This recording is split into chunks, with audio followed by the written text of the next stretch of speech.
সকাল থেকে ঝিরঝিরে বৃষ্টি, সেই সঙ্গে জাঁকিয়ে ঠান্ডা। দেব গিয়ে একটু আগেই গরম গরম সিঙ্গারা নিয়ে এলো, আর মামুনি সন্ধ্যা পুজো দিয়ে এখন একটু শুয়েছে আরাম করে। আমি আবার একটু ডিস্টার্ব করতে চলে এলাম, বলি গরম গরম সিঙ্গারা নিয়ে এসছে, খাও শুয়ে শুয়ে আর টিভি দেখো। আর আমি আর দেব একটু মুড়ি দিয়ে খাবো। আমার আবার সিঙ্গারা শুধু শুধু খেতে ভালো লাগে না, একটু মুড়ি না হলে। আর এই দেখো আরেকজনকে দেখো, ওর সামনে কোনো কিছু আমরা খেতে পারি না, এই একটাই কারণে ওকে দিতে হবে, খেতে পারুক আর না পারুক, এটা সব বাচ্চাদেরই ধর্ম। আর এই যে ওয়াকারটা দেখছো, এটা ওরই ছোটোবেলার ওয়াকার। কয়েকদিন ধরে খুব বায়না করছিল যে ওয়াকারটা নামিয়ে দিতে, ও একটু খেলবে, তো সেই জন্য নামিয়ে দিয়েছে দেব। আর এখন ও ওয়াকারটা ছাড়ছেই না, যাই করছে ওয়াকার নিয়েই করছে। তো যে কোনো একটা কিছু নিয়ে থাকলেই হলো। আমারও বেশ মানে ওকে ওয়াকারটা দিয়ে আমিও বেশ টুকটুক করে কাজও করে নিতে পারি। আর প্রথমেও বুঝতে পারছিল না সিঙ্গারাটাও কি করবে, এটা কি জিনিস, খায় না কি খায় না। তারপর যখন ওর বাবা দেখিয়ে দিল যেটা খেতে হয়, তখন দেখো কি করছে, আর মুড়ি ফেলে একাকার করে দিয়েছে। এরা বাবা আর ছেলেতে মিলে যা শুরু করেছে মুড়ি সিঙ্গারা নিয়ে, আমি বাবা আমার নিজের ভাগটা নিয়ে নিই, তারপরে দেখা যাবে আমারটাই নিয়ে নষ্ট করে দিয়েছে। আমার ছেলে তো রত্ন একখানা, খাবে তো না, নষ্ট করবে, ছড়াবে, গায়ে মাখবে। আমাদের খাওয়া দাওয়া শেষ, এখন রোদ্দুরের জন্য সিমাই বানাবো মানে সন্ধ্যার টিফিন হিসাবে। প্রথমে আমি দুধটাকে বেশ গাঢ় করে জাল দিয়ে নিয়েছি, এরপর কড়াইতে অল্প একটু ঘি দিয়েছি, 1 চামচ মতো, ছোটো চামচের। তার মধ্যে একটা গোটা এলাচ একটু ফাটিয়ে দিয়েছি, আর একটা তেজপাতা একটু ছিঁড়ে দিয়েছি।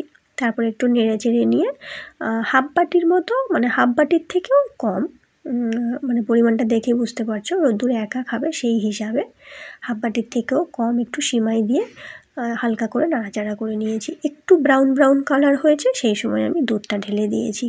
আমি দুধের পরিমাণটা একটু বেশি দিলাম, তাহলে টেস্ট খুব ভালো আসে। আর এই দুধের মধ্যে আমি কোনো রকম জল মেশাইনি, জল মেশাতেও পারো তোমরা, কিন্তু আমি মেশাইনি যাতে টেস্টটা খুব ভালো থাকে। আর আমি রোদ্দুরের কোনো খাবারে চিনি দিই না, তোমরা জানো, হয় খেজুর না হলে গুড় আমি ব্যবহার করি। এখানে একদম খাঁটি যে এখন খেজুর গুড়, সেইটাই আমি দিলাম, যেটা আমি ওই বাড়ি থেকে এনেছিলাম। আর এই সময়টায় একটু মানে খাঁটি গুড়টা পাওয়া যায়, এরপরে তো সেই আখের গুড়ই ভরসা, ওর মধ্যে তো ভেজাল থাকে, কিন্তু কিছু করার নেই। আর এই রকম কনসিস্টেন্সিতে আমি এখন রোদ্দুরকে খাওয়াবো। তোমরা তোমাদের বাচ্চারা যেমন কনসিস্টেন্সি পছন্দ করে সেরকম রাখতে পারো। রোদ্দুর এখন যাই করুক না কেন, ওর এই ওয়াকারটা চাই। এখন ওর যে মানে টেবিল চেয়ারটা রয়েছে, মানে ফিডিং চেয়ার যেটা, ওটাতে এখন কদিন বসছে না, এখন ওর ওয়াকারটাই লাগবে, ওয়াকারে বসেই খাবে। ওয়াকারে বসে পড়াশোনাও করছে, ওখানে বসেই খাওয়া দাওয়াও করছে। তো যাই হোক, যেটা ওর ভালো লাগে সেটাই করুক।